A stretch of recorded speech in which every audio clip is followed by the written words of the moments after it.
Donc ce cours, c'est Leilou Nishmat Shem Tov ben Shimon, Avram ben Shimon et Mathilde Bat Nahum. Est-ce que vous avez d'autres noms à donner?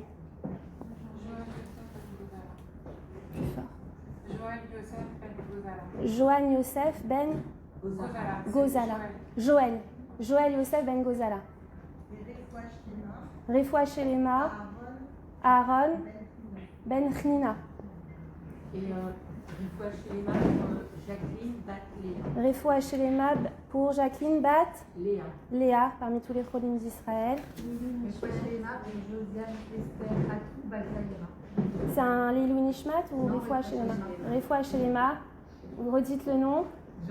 Josiane Esther Atou Bat Zaïra. Il faut dire Amen, avec force. Refoua Shelema, Sion Chai, Ben Kuka. Amen.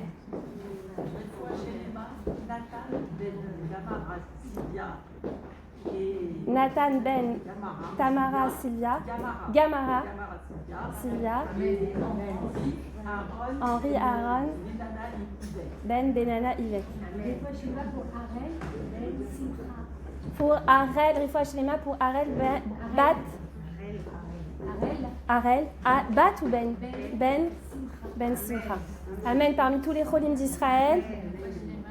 Alors encore deux derniers noms. Chaya Viviane Bat Emma.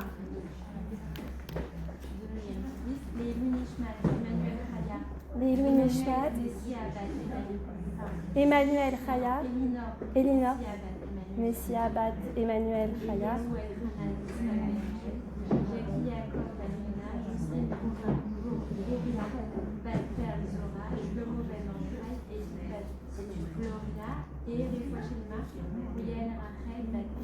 Amen, Kanye Ratson. Alors, donc comme je vous ai dit, c'est un jour très très spécial et Elisheva Batsar. Amen, Kanye Ratson. Enregistré? Oui, bien sûr, pas de souci, il n'y a pas de problème. Bon, alors, le titre du cours de ce soir, je ne sais pas si vous l'avez vu. D'accord. Comment garder espoir quand une épreuve dure? Alors, je ne sais pas si ça vous parle, mais on va essayer d'aborder donc le concept de l'espoir. Et pour ça, on va essayer d'établir des ponts avec la paracha qu'on vient de lire. Une paracha juste extraordinaire. Vous savez que c'est la paracha de l'ouverture de la mer des Joncs. On ne va pas dire la mer Rouge parce que j'ai appris quelque chose sur la mer Rouge. Mais bon, on ne va pas s'étendre sur ça. Mais Kriyat Yam Souf. Et on va essayer d'établir un pont entre la paracha, donc, et tout Bishvat. Vous allez voir qu'il y a énormément de liens entre les thématiques de ces deux événements, enfin de la paracha et de tout Bishvat. Et qu'on a beaucoup à apprendre pour nous, pour pouvoir affronter parfois les épreuves de la vie, mais aussi surtout pour grandir. Alors, ce que je fais en général quand je donne cours, c'est que je vais vous bombarder de questions au début, d'accord? Parce que vous savez, mesdames, si vous êtes passives pendant ce cours, vous ne retiendrez quasiment rien de ce que je vais vous dire. Mais si vous allez chercher les réponses, je vais vous poser des questions, vous allez les chercher, il va y avoir vraiment une imprégnation. Est-ce que quand je donnerai la réponse, vous allez retenir vraiment quelque chose de ce que je vais vous dire? Donc, l'idée, c'est qu'on va commencer par les questions, d'accord? Et ensuite, on va essayer doucement de créer le cheminement pour vous amener aux réponses. Alors déjà,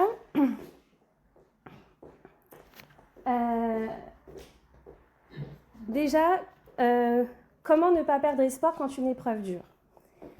Vous avez vu que dans la paracha, et même là, on est dans la période des Shovavim, vous savez ce que c'est la période des Shovavim, c'est la période des parachiotes qui s'étend de Shemot jusqu'à Mishpatim, exactement. Et donc là, on est à la paracha de Béchalar, et c'est la période, en fin de compte, qui amorce la libération du peuple juif de Mitzraïm, d'accord, de l'Égypte.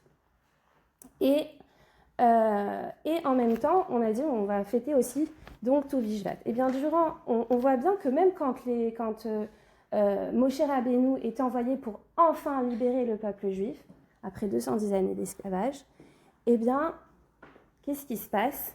Eh bien, le chemin est encore long avant qu'il soit vraiment libéré. Vous êtes d'accord avec ça? Ok, donc on a une question. Si Hachem il a décidé maintenant de libérer le Ham Israël, pourquoi fait durer les choses?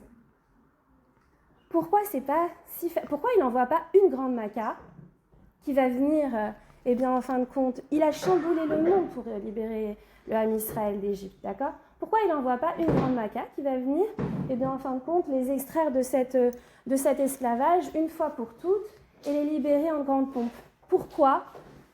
Eh bien, 10 plaies, mais au-delà des 10 plaies, qu'est-ce qu'on remarque?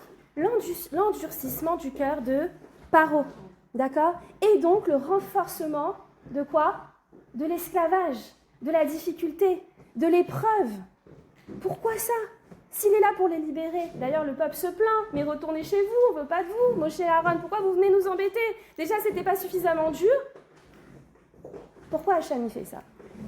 Est-ce que déjà vous avez une idée des réponses? Je ne vous dis pas de me donner les réponses tout de suite, mais déjà, est-ce que vous avez des idées des réponses? N'hésitez pas, mesdames. Tout n'est pas facile. Ne soyez pas timides. Tout n'est pas facile. C'est-à-dire que, justement, il faut qu'ils aient eu des preuves pour voir. Ils n'ont pas été suffisamment éprouvés, d'après vous? Si, mais justement pour voir la grandeur d'Hachem. Vous amorcez une petite idée intéressante. Moi, j'ai l'impression que les changements dans la vie, ça demande une maturation. Magnifique, magnifique. Et si on a tous les cadeaux assez facilement, on n'apprécie pas le cadeau aussi. D'accord, très bien. Commencez à toucher un petit peu, hein. Un peu tiède. Non, mais ça vraiment vous approcher. D'autres idées? Je continue sur les questions, d'accord? D'après vous, les béné Israël, au moment de la sortie d'Égypte, d'accord? Ils étaient passifs ou actifs? La majorité des gens vont répondre passif, d'accord? C'est Akadosh Baruch Hu qui fait tout, d'accord? Il envoie les 10 plaies, il ouvre la mer Rouge, ils sont vraiment portés dans la main d'Akadosh Baruch Hu. On a vraiment le sentiment qu'ils sont majoritairement passifs. Oui? On est d'accord? Faux! On va essayer de voir c'est quoi. Ça veut dire quoi être passif et être actif. Ensuite,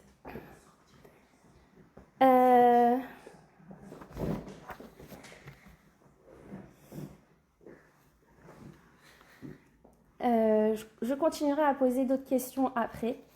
On va déjà s'arrêter là. Est-ce que vous avez des questions en tête? Aussi, j'aimerais définir c'est quoi l'espoir. Pour vous, c'est quoi l'espoir? C'est quoi? Croire en notre libération, dans notre jour. L'espoir de manière générale, c'est quoi? Alors elle dit c'est croire en une libération, en un avenir meilleur en général. C'est ça, croire? Oui. Enfin, c'est quoi? C'est ça l'espoir pour vous? Notre délivré d'un problème Alors, qui perdure. est-ce que pour vous l'espoir, c'est passif ou pas? Ou c'est actif? Actif? En quel sens c'est actif? Parce qu'on a l'impression, quand on parle d'espoir, encore une fois, on a l'impression, c'est une certaine passivité. On espère que ça va changer. On a l'impression, vous êtes d'accord? On attend que ça nous tombe du ciel. On attend qu'Hachem il nous envoie la Yeshua. D'accord? Oui, non, oui. Oui, oui. D'accord. Alors, je vais vous donner une vraie définition de l'espoir. L'espoir, c'est pas seulement à croire en un avenir meilleur, mais c'est être certain que je peux faire quelque chose pour qu'il le soit. Et ça, c'est très important. Je répète, l'espoir, c'est pas simplement croire en un avenir meilleur, mais c'est être convaincu que je peux faire quelque chose pour qu'il le devienne. Ok? Donc l'espoir n'est jamais passif. Ok? Maintenant, ça veut dire quoi être actif? Parce qu'on va avoir tendance, souvent, quand on veut être acteur de notre délivrance, on va être dans la maîtrise, dans le contrôle. Et plus on est dans le contrôle, moins on est dans le lâcher-prise, et moins l'issue se révèle. Vous êtes d'accord avec ça? D'accord. Donc ça veut dire quoi être actif? On en a des questions. Vous voulez des réponses ou pas? Bon, ok, très bien. Alors, ensuite, on va quand même poser un peu de questions sur Toubishvat et on va faire le lien. Toubishvat, merveilleuse fête, c'est le nouvel an des arbres. On se pose quand même une question, c'est que la nature, elle est comment là dehors? Morte, ok? Et c'est au moment où on voit aucun fruit sur les arbres qu'on fête le nouvel an des arbres. Ça vous paraît logique? Pas trop. D'accord. Vous connaissez un peu la réponse, je pense, vous avez dû l'entendre. Pourquoi on le fait maintenant? D'accord, mais est-ce qu'on la voit, la sève? Non. Alors pourquoi on le fait maintenant? D'accord. Et pourquoi Hachem il nous demande de faire Toubishvat à ce moment-là? On doit toujours garder espoir, même quand c'est pas visible. Quand la Yeshua, elle n'est pas visible, il y a un processus sous-marin, invisible, qui est en train de faire son chemin et qui est déjà en train de préparer la délivrance.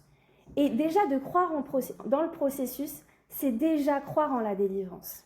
C'est comme si que vous aviez quelqu'un qui devait venir chez vous, vous êtes en Israël, vous invitez, je sais pas, votre soeur, ça fait très longtemps que vous ne l'avez pas vue, d'accord?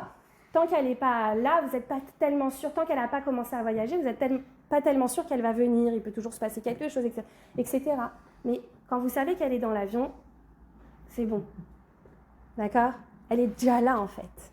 Elle est déjà là. Quand vous savez que le processus il est en cours, vous croyez en la Yeshua. Et quand vous croyez en la Yeshua, elle peut se manifester. Mais en fin de compte, si on comprend l'idée, et elle est fondamentale, c'est que la clé de la délivrance, c'est de croire qu'elle va survenir. Et pour croire qu'elle va survenir, qu'est-ce qui nous donne du courage? C'est de comprendre qu'on est dans le processus. Et que même si le processus, il nous paraît vide, il nous paraît mort, il n'y a rien qui change. Je continue, je fais des efforts, je fais ça, je fais ci, mais il n'y a rien qui bouge. C'est toujours pareil. Donc en fait, on en fait de moins en moins. Et moins on en fait, et moins ça se manifeste. Mais si on est sûr que ces actions, Azorim, Bedima, Berina, Ikturu, eh bien, je sème dans Bedima, c'est quoi? Dans les larmes, Berina, Ikturu, dans l'allégresse, je vais récolter. Et c'est marrant d'ailleurs, vous avez vu que la métaphore, elle est faite avec la nature, de semer, d'accord, et de récolter. Bedima, vous savez, c'est pas simplement les larmes, mais c'est aussi Dama. Et c'est quoi Dama? C'est un mélange, d'accord? Je sème dans la confusion. Je continue à semer quand rien n'est clair pour moi. Je vois rien, mais je continue à planter des graines. Je continue à me lever les matins. Je continue à faire ce que je dois faire. Je continue, mais je suis dans la confusion la plus totale. Azorim Bedima, Berina Itzuru, dans l'allégresse, je récolterai. Alors, pour revenir, je vous ai donné quand même des petites réponses au passage, mais on va essayer de revenir à, nos premières questions. Pourquoi Akadosh Baruch Hu? Alors, pourquoi je vous ai demandé l'espoir, est-ce qu'il est passif, est-ce qu'il est actif? D'après vous, pourquoi Akadosh Baruch Hu, il a fait autant de plaies avant de les sortir d'Égypte? Vous m'avez répondu... Alors, désolée, je suis enrhumée. Donc, voilà. Vous m'avez répondu que, pour vous, durant la libération d'Égypte, du peuple, du Ham Israël, on était passif, d'accord? Dans la majorité des cas, d'accord? Et moi, je vous ai dit non. Alors, je vais vous le prouver, d'accord? Pourquoi on n'était pas si passif que ça? Dans les moments de vrai Yeshuot, on n'était pas du tout passif. Qu'est-ce qui s'est passé juste avant que le Ham Israël, à la dernière plaie, d'accord? Qu'est-ce qui s'est passé avant que les Bnei Israël sortent d'Égypte? Qu'est-ce qu'Hachem il demande au peuple juif? de mettre du sang sur les lames de l'époque. D'accord. Ce sang, il correspondait à quoi? C'était quoi? C'était le sang de quoi? D'accord. Et l'agneau, c'était quoi?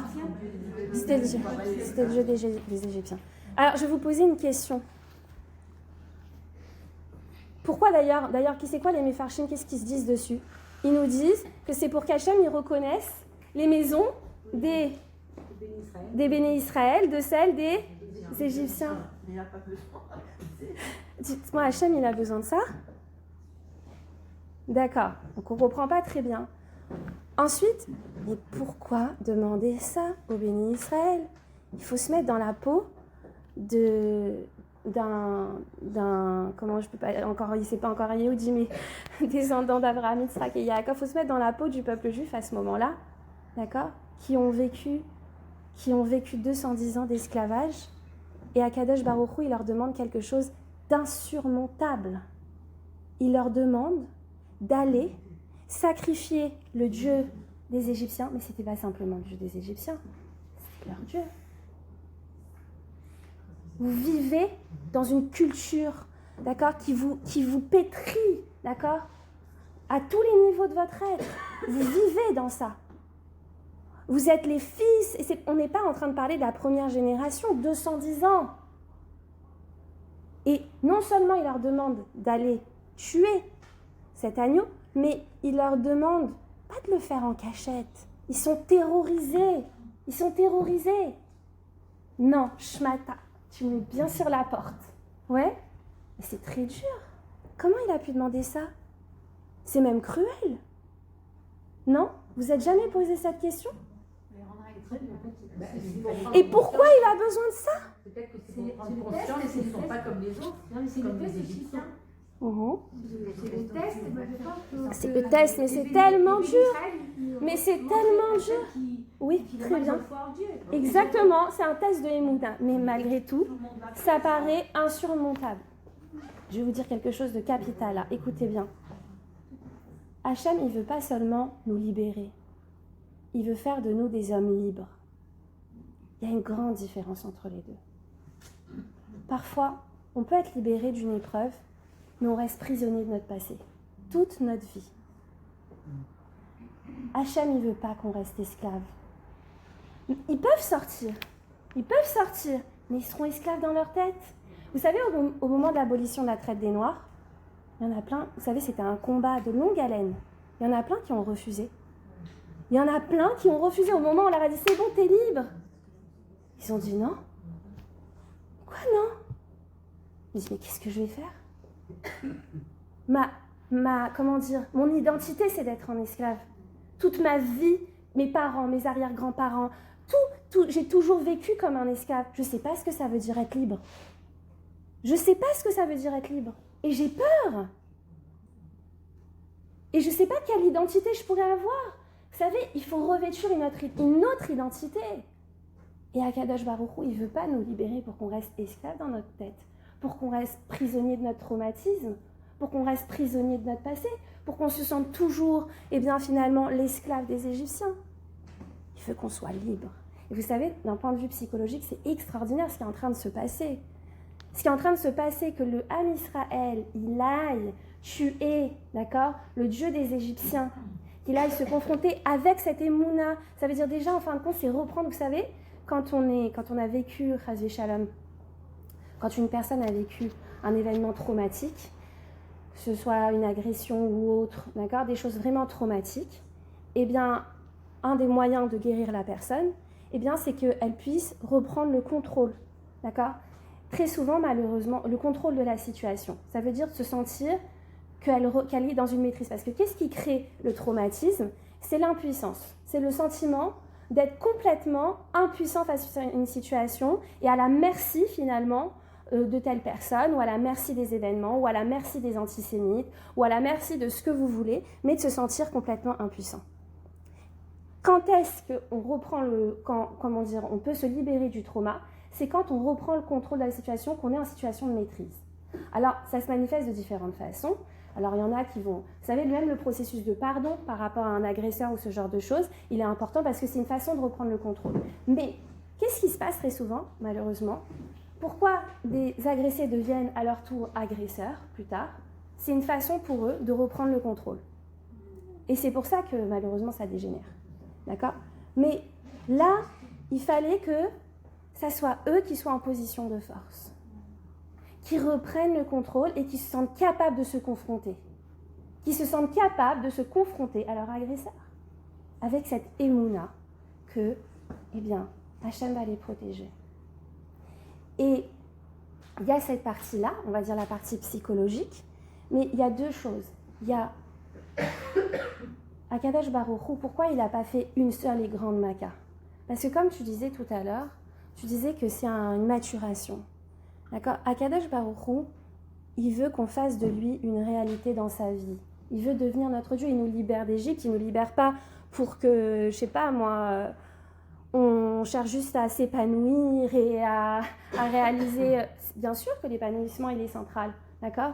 Mais il veut donner du sens à notre existence et surtout, il veut nous donner la Torah et il veut qu'on soit le conduit de la spiritualité dans ce monde.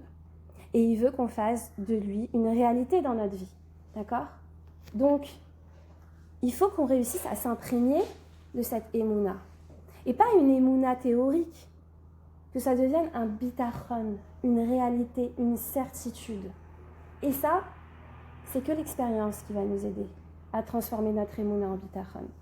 Et l'expérience, ça veut dire se confronter à quelque chose où là, on a l'impression qu'il n'y a pas d'issue. Et avoir émouna, une véritable émouna. Et la émouna, c'est pas juste une émouna théorique, je dis j'ai foi. Quand est-ce que tu montres que tu as vraiment émouna? C'est quand est-ce que tu montres que tu as véritablement émouna? C'est quand tu agis. Si tu agis, tu es capable d'agir, tu manifestes ta foi. Vous savez, les gens, ils pensent l'action, comme je vous ai dit tout à l'heure, l'action, c'est j'en fais plus. Je sais pas, je cherche du travail, alors je vais multiplier les CV, je vais multiplier les entretiens pour pouvoir obtenir mon travail. D'accord? Mais en fait, l'idée, c'est pas d'en faire plus. L'idée, c'est de réussir à faire tout en étant complètement détaché, d'accord? En comprenant que j'agis uniquement pour pouvoir laisser à Kadosh Baruch Hu la possibilité d'agir dans ma vie. Mais que je lui remets complètement, d'accord, l'issue entre ses mains. Et en fait, quand tu agis par foi, d'accord, c'est là où tu manifestes ton bitachon.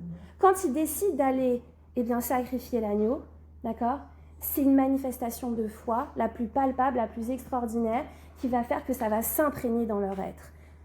Vous savez, l'effet d'un miracle, il ne dure jamais.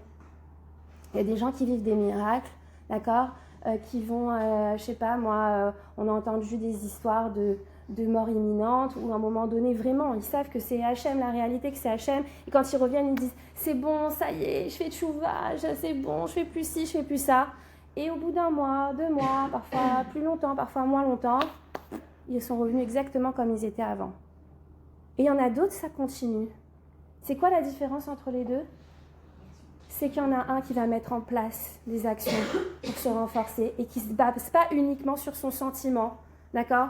Et sur ce que ça lui a procuré comme émotion et ce qu'il a ressenti à ce moment-là. Non, il va maintenant s'engager et faire des actions pour se rapprocher, comprendre la Torah et pour adhérer à la Torah, etc. Sans effort, il n'y a pas d'imprégnation, il n'y a pas de changement. Si les bénis Israël ne font pas d'efforts et qu'ils sont juste passifs dans ce processus, il ne peut pas y avoir de délivrance. Et le pouvoir qu'Hachem exerce dans notre vie, c'est uniquement le pouvoir que nous lui donnons. Pourquoi il n'exerce pas le même pouvoir dans la vie de telle personne, dans la vie de telle personne? C'est nous qui détenons la clé. C'est combien tu crois en lui. Combien tu crois en lui et jusqu'où tu es prêt à aller pour montrer que tu y crois. C'est quoi la deuxième fois où il y a une grande Yeshua, une grande délivrance et qu'encore une fois, ça a demandé une action un peu insurmontable au peuple juif. Donc là, on est juste avant la sortie d'Égypte. Et ensuite, où ils vont se retrouver, à un moment donné, devant la mer. Et qu'est-ce qui se passe à ce moment-là? Vous avez lu là dans la paracha cette semaine? C'est terrifiant. Derrière, ils ont les Égyptiens qui les poursuivent avec les chars, les armures, les épées, tout ce que vous voulez, d'accord? Autour d'eux, il y a mon fils qui me racontait, il y a les bêtes féroces, d'accord? Devant eux, il y a la mer. Alors là, on est vraiment dans une voie sans issue. Vous êtes d'accord? Oui. Ok. Et qu'est-ce qui se passe? Quand est-ce que la mer, elle s'ouvre? Quand on a fait un pas de quand il a fait un pas, Hachem a mis la main. Alors, Hachem, il a dit à Moshe de tendre sa main. Donc déjà, en soi, c'est une ishtadlut, mais c'est pas suffisant. D'ailleurs, c'est très intéressant dans la chronologie. On voit quoi? Qu'est-ce qu'il y a quand Moshe Rabbeinu, il se tourne vers Hachem, il prie Hachem. Qu'est-ce qu'Hachem, il lui répond? Qu'est-ce qu'Hachem, il lui répond? Vous avez vu dans le texte? Arrête de prier. Avance, voyage. Mais où ça? Mais où ça? Alors, il y a plusieurs, vous savez, il y a plusieurs, on voit dans les Mefarshim qu'ils disent qu'il y avait plusieurs avis, plusieurs volontés dans le Ham Israël. Il y a ceux qui voulaient se jeter à l'eau, mais non pas pour couvrir la mer, mais pour se suicider. Il y en a qui voulaient aller se battre, d'accord? Il y en a qui voulaient prier. On a plusieurs, chacun propose quelque chose. Et on a Narshan ben Aminadav. Narshan ben Aminadav, qu'est-ce qu'il va faire? Qu'est-ce qu'il va faire? Il va... D'ailleurs, l'expression se jeter à l'eau, ça vient de là, mesdames. D'accord? Il va se jeter littéralement à l'eau. Mais il ne va pas juste mettre l'orteil à l'intérieur, pas du tout. Il va rentrer, au début, il va mettre les pieds. C'est bon, c'est bon. Non. Ensuite, ça monte jusqu'aux genoux. Ensuite, ça monte, ça monte, ça monte, ça monte. Non, il n'y a toujours rien. Jusqu'à ce qu'il ne puisse plus respirer. Et à ce moment-là, la mer va s'ouvrir. Alors, mesdames, Hachem, il a besoin de ça. Il a tout fait pour les amener là, à ce moment-là précis. Il est obligé de les terrifier encore plus. C'est un petit peu du masochisme. Hein? Chazé shalom, hein. On s'entend. D'accord? Mais c'est dur quand même. C'est dur. Et puis il n'attend pas que voilà, il rentre, ça y est, il est rentré. Non. Pourquoi aller jusqu'au bout de son être? Et à ce moment-là, ça s'ouvre. Hachem, il ne peut pas te délivrer si toi, tu ne te délivres pas toi-même. Combien de fois Hachem, il veut nous délivrer? Et combien de fois on n'y croit pas? On n'y croit pas. Il n'y a pas d'issue. On ne les voit pas, les issues. C'est vrai, il n'y en a pas là. Il y a des bêtes féroces là. Il y a des 11 attaques derrière. Devant, il y a la mer, il n'y en a pas. Tu me dis de voyager, mais voyager où? On n'y croit pas. Mais Hachem, il a plus d'une corde à son arc. Des solutions. Des fois, ça ne vous est pas arrivé comme ça, des situations où vous ne voyez pas du tout de solution. Et à un moment, ça sort de nulle part. Ça sort de nulle part. Et ce n'était pas quelque chose auquel on aurait pu penser. Mais oui, c'était là, en fait. Hachem, il peut tout. Il peut juste mettre déjà l'idée dans la tête de quelqu'un. Comprenez? Mais il faut, à un moment donné, l'homme, il est obligé d'être acteur de sa délivrance. Il est obligé, c'est le seul, en fin de compte, qui peut enclencher ce qu'Hachem, il nous réserve. Ce qui peut ouvrir, en fait, les portes. Tout est là en suspens. Ça attend.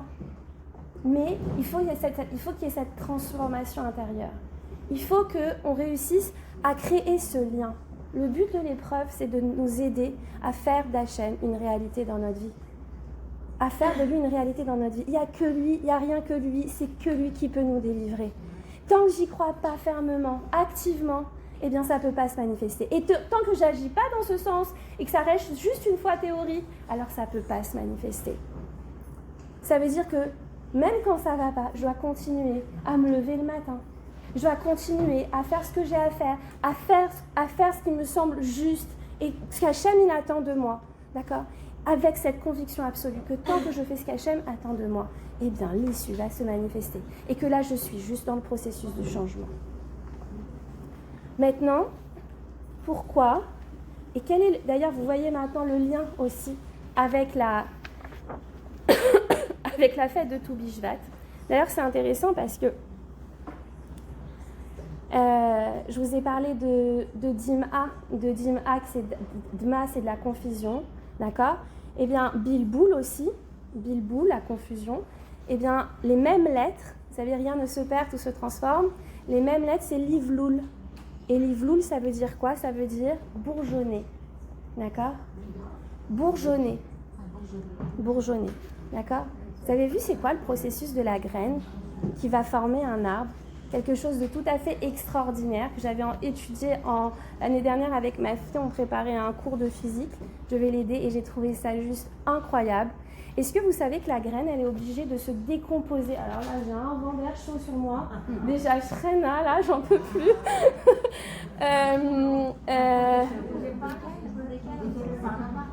Je me compte. Par là. Côté. Ah, ok. Désolée là.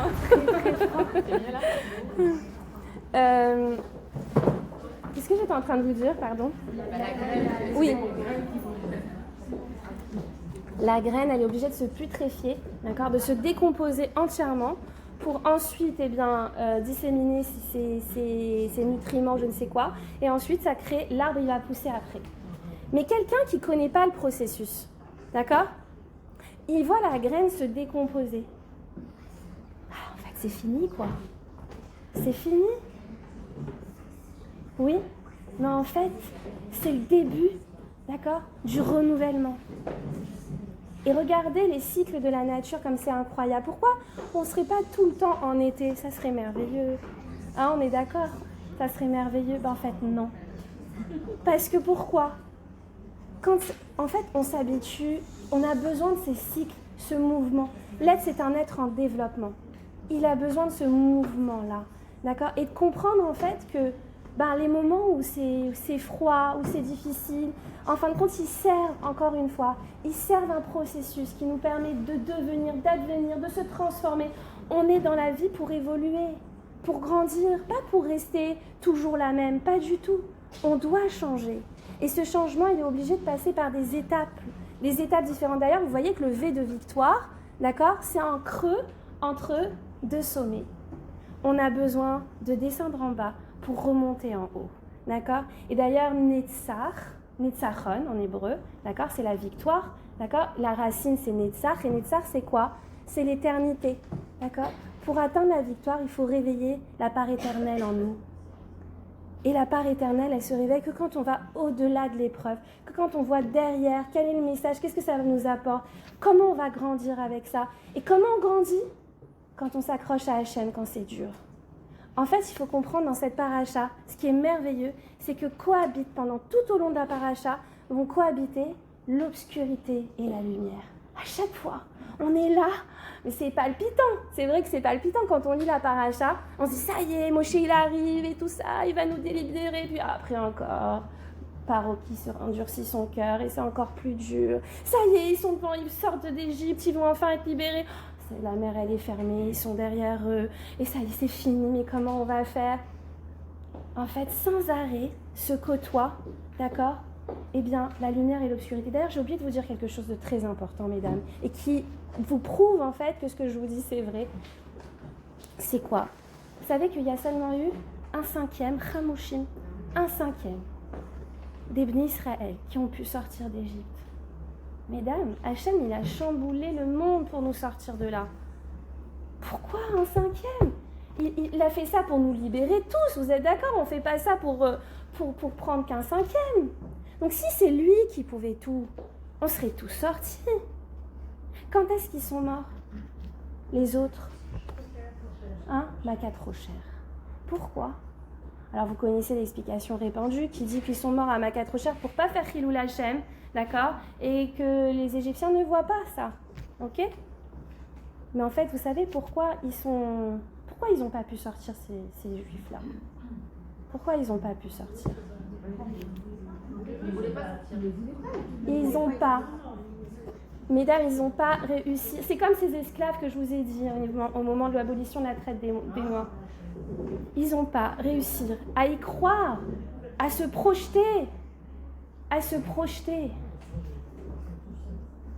En fait, si on n'arrive pas à se projeter, à voir la Yeshua, à la matérialiser cette Yeshua, je me vois libre, mais je ne me vois pas libre déprimée. Je me vois libre et capable d'agir dans ma vie. Ils ont un projet, ils ont un plan. Vous savez pourquoi on sort les fruits à ce moment-là? Parce qu'on peut les voir. on les voit, Hachem, il te demande de visualiser cette délivrance. Pas simplement d'y penser comme ça de manière abstraite et de croire que c'est là, c'est là.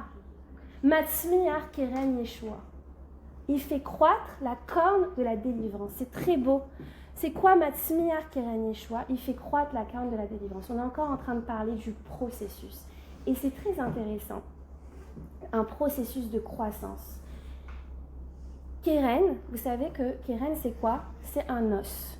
Vous savez que c'est un os, c'est une corne, mais la corne, c'est un os. C'est le seul os, d'accord, qui est visible. Les os, normalement, ils sont intérieurs. C'est ce qu'il y a de plus intérieur, ok, de plus caché. On est obligé de faire des radios pour les voir, ok. Mais vous savez qu'il y a différents niveaux d'âme et que le niveau d'âme qui correspond, d'accord, à la neshama, enfin comment dire, la partie physique qui correspond à notre neshama, c'est l'os, d'accord. Il y a la chair qui correspond, il y a différents niveaux d'âme et chaque niveau d'âme, le niveau le plus élevé c'est la neshama et la neshama elle correspond à l'os parce que c'est ce qu'il y a de plus intérieur, mais c'est ce qui donne aussi toute la stature au corps, ok. Normalement on n'est pas censé le voir, mais tout le principe de la corne, eh bien, c'est qu'elle commence à l'intérieur de la bête, d'accord, et elle finit, elle pointe à l'extérieur. Et c'est le seul moment où on est capable de la voir, de voir qu'il y a une réalité intérieure. Et que c'est ça, en fin de compte, qui donne tout mon équilibre. Et d'ailleurs, c'est pour ça qu'on sonne aussi dans la corne du bélier, d'accord. C'est faire sortir cette intériorité-là, d'accord. Le son du chauffard, il doit t'aider, en fin de compte, à aller au cœur de ton être. Matzmi Har Keren Yeshua, il fait croître la corne de la délivrance. Eh bien, il faut savoir qu'il y a un principe comme ça, que le processus, il est inextricablement lié à la finalité. Quand on est conscient que le processus et la finalité ne font qu'un, c'est ça qui nous permet de garder espoir. Vous êtes d'accord? Si vous êtes conscient que vous êtes dans le processus, alors vous avez l'espoir que la délivrance va arriver. Mais si vous n'avez pas conscience que vous êtes dans le processus, il n'y a pas d'espoir que la délivrance puisse arriver. On a un exemple comme ça, c'est Rabbi Akiva. Rabbi Akiva, on pourrait écrire un précis de psychologie positive grâce à Rabbi Akiva. D'accord? Eh bien, Rabbi Akiva, vous connaissez cette fameuse histoire, il se retrouve sur la place désertée du Beth Amikdash. Tous les rabbanim qui sont autour de lui pleurent. Ils voient les renards qui s'échappent comme ça à des fosses et ils voient cette scène, mais tellement attristante, d'accord, alors que c'était le lieu de la gloire du peuple juif, d'accord. Et tout le monde pleure. Et Rabbi Akiva, comme à son habitude, qu'est-ce qu'il fait? Il rit. Alors, ses chers amis lui disent, bon c'est bon là, t'exagères, d'accord, t'es pas triste de voir ça?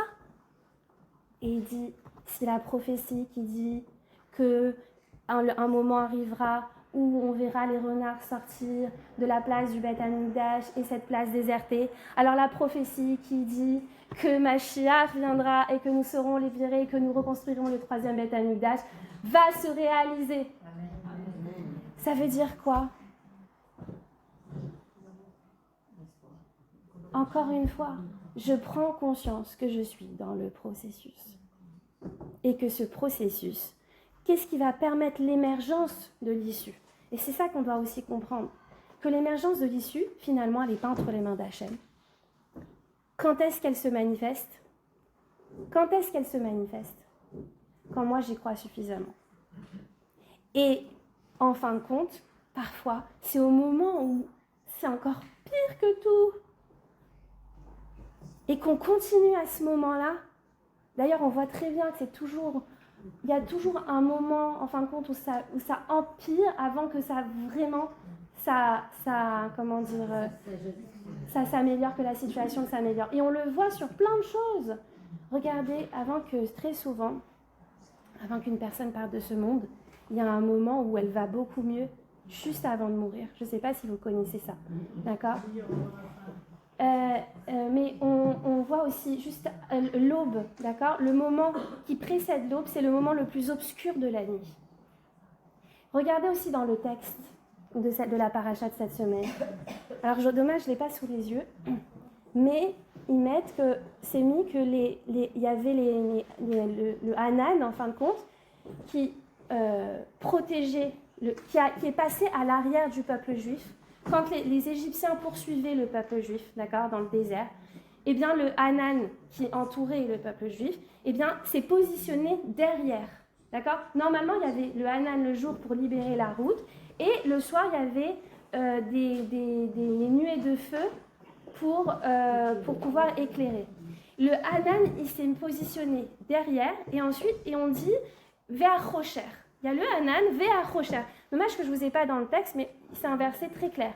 Il y a le Rocher qui est derrière. Donc, vous voyez que quoi?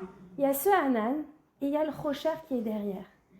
Et ça veut dire quoi qui s'est positionné derrière le Hanan? Et comment ça se fait qu'on a juste le Rocher qui cohabite? Comment ça se fait? Vous savez, c'est un peu, en fait, ce que je vous expliquais tout à l'heure, qu'on peut être libéré et rester prisonnier de son passé. Quand est-ce qu'on reste prisonnier de son passé? Quand on regarde toujours en arrière. Si tu vas de l'avant, Hachem, il te demande d'aller de l'avant, là.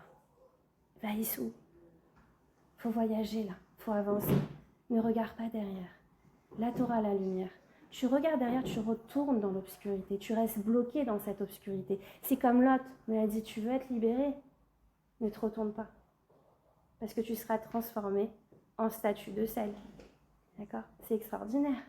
Ne te retourne pas. D'accord? Et ça veut dire quoi, pas se retourner? Et ça veut dire quoi, aller de l'avant? Aller de l'avant, ça veut dire aussi comprendre que la vie, elle attend quelque chose de moi. C'est pas que moi qui dois prendre de la vie. Elle attend quelque chose de moi. Elle attend une transformation. Elle attend une volonté d'évolution. Elle attend un engagement. Et elle attend surtout qu'on comprenne et qu'on fasse d'Hachem une réalité dans notre vie.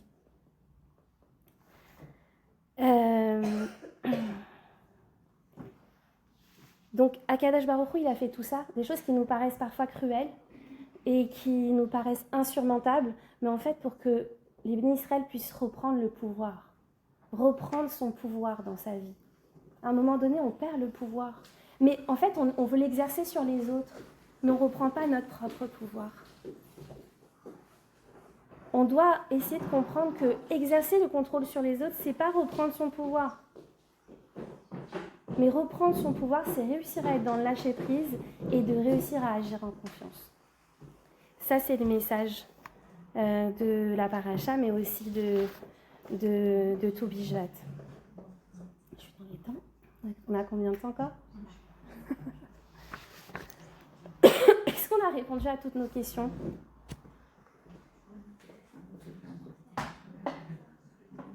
Est-ce que vous avez des questions, mesdames? Vous savez que il y a chaque fête, chaque mois, il y a un signe qui est associé, d'accord? Alors, le mois de Shvat, le signe c'est un seau. Un seau. D'accord? Un seau, c'est quoi? C'est un réceptacle. On doit se transformer en réceptacle de la bracha. Il faut comprendre qu'on est juste un conduit. En fait, Akadosh Baruch Hu, il veut déverser sa bracha. Mais s'il n'y a pas pour recevoir cette bracha, elle va s'échapper. Vous comprenez? Vous devez être suffisamment solide pour pouvoir recevoir cette bracha-là. Et l'élément de la nature qui est relié au mois de Shvat, vous savez c'est quoi? Le vent. Là encore une fois. Le vent, il va transporter le pollen pour l'amener quelque part. D'accord? Le vent, en fin de compte, c'est aussi quelque chose de très immatériel. D'accord? C'est une des forces de la nature, un des éléments de la nature le plus immatériel, le plus invisible, le plus caché. D'accord? Il faut prendre conscience que ce vent-là qui nous emporte, qui nous emmène. Il y a aussi encore... Ah, c'est une chanson que tu disais? Non, j'ai entendu. Ok. Il y a un autre truc aussi qui est relié à Shvat. Bon, ça ne me revient pas là comme ça tout de suite. Est-ce que vous avez des questions?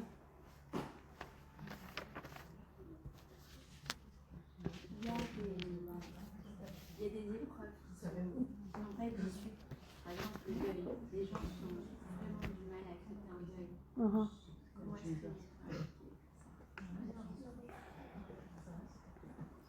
Alors, je ne sais pas si j'ai la réponse, hein, à mon plus petit niveau. Mais, hein? Elle dit qu'il y a des épreuves qui n'ont pas d'issue, comme un deuil. Mais comment aider une personne à quoi? À accepter? En fait, la vraie réponse, encore une fois, c'est cet attachement à Kadosh Baruch Hu, d'accord? Déjà, il faut comprendre que la vie, elle est telle que, en fait, déjà, cette vie-là, c'est pas le vrai monde, d'accord? C'est juste un corridor. Que la vie éternelle, c'est après, d'accord? Bon, déjà, quand on a cette conscience, c'est qu'on met pas toute notre, entre guillemets, toute notre sécurité, on la base pas dans ce monde et qu'on prend conscience qu'on est juste de passage. Déjà, c'est un élément important dans le processus de guérison, d'accord? Ensuite, c'est sûr que ce qui est difficile dans un deuil, c'est le manque, c'est l'absence, d'accord? C'est l'absence. Et alors après, il y a différents types de deuil. Il y a des personnes qui vont partir à un âge normal, avancé. Il y a d'autres personnes qui vont partir de manière brutale, d'autres personnes qui vont partir jeunes. Donc, ce n'est pas du tout le même effet et le même processus pour pouvoir finalement guérir de ça, d'accord, évoluer. Alors, est-ce qu'on fait disparaître le manque? Non, peut-être pas. Mais on peut transformer le manque en présence. On peut réussir à comprendre que cette personne-là, sa neshama, son âme, elle est toujours là et qu'on peut la nourrir et qu'on peut entretenir cette connexion et on peut continuer son chemin. Et en fin de compte, c'est ça la plus grande des libérations. C'est de sentir qu'on poursuit quelque chose. On poursuit quelque chose et on lui permet de vivre à travers nos actions. C'est ça la Torah. Et aussi, bien évidemment, en fonction des difficultés dans lesquelles la personne est partie, c'est l'attachement que tu noues avec Akadosh Baruch Hu. C'est lui qui va te porter. C'est pas toi. Moi, il n'y a pas longtemps, j'ai écouté un interview oh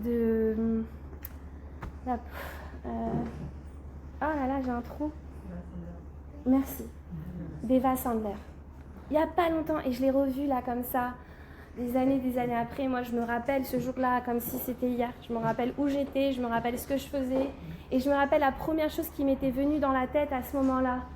Mais comment va faire cette femme? Mais comment on peut se relever d'un truc pareil? Vraiment, j'avais l'impression qu'il y a un tsunami qui m'était passé dessus. Et je me disais, juste je pensais qu'à elle. Je me disais, mais comment c'est possible? Comment on peut surmonter une telle épreuve? Et pas longtemps après, même une année après déjà, elle avait monté une association avec son beau-père, elle s'est remariée, elle a eu d'autres enfants. Et là, je la revois des années après, avec ce même courage, cette même volonté, toujours dans des actions, elle est en train de créer d'autres associations, etc. Et elle parlait, elle était interviewée en Israël. Et en fait, à ce moment-là, je me suis dit, elle s'est mise entièrement dans la main d'Hachem. Parce que, de manière totalement logique, c'est quelque chose, ou humaine, c'est quelque chose de totalement impossible. Impossible. On ne peut pas se remettre de ça, on ne peut pas avancer. Et elle, c'est pas qu'elle a avancé, c'est qu'elle a bâti. En fin de compte, à un moment donné, tu comprends que ce n'est pas tes forces. Qu'Hachem il t'a mis dans une épreuve parce que tu avais le pouvoir de révéler Hachem. Et elle a dit une phrase très importante, elle a dit « Il y en a qui meurent à Kiddush Hachem, il y en a qui restent à Kiddush Hachem. » Et elle a compris qu'elle devait rester à Kiddush Hachem. Donc voilà, après chaque situation est différente, mais c'est juste faire d'Hachem, de se remettre dans ses mains. C'est de réussir à faire ça en fait. C'est ça tout le challenge de notre existence, chacune à son niveau.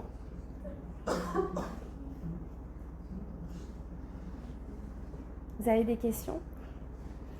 Pourquoi dans un processus plus intime, pas de choses externes, comment ça fait que la personne elle a tendance à vouloir se positionner? En quoi ça la sécurise la personne de se positionner toujours dans une place de victime en fait, quelque part? Pourquoi elle a peur, par exemple pour les personnes qui ont été libérées de l'esclavage? J'entends, ok, concrètement, comment ils vont faire pour être libres. Mais des fois, c'est très intérieur en fait.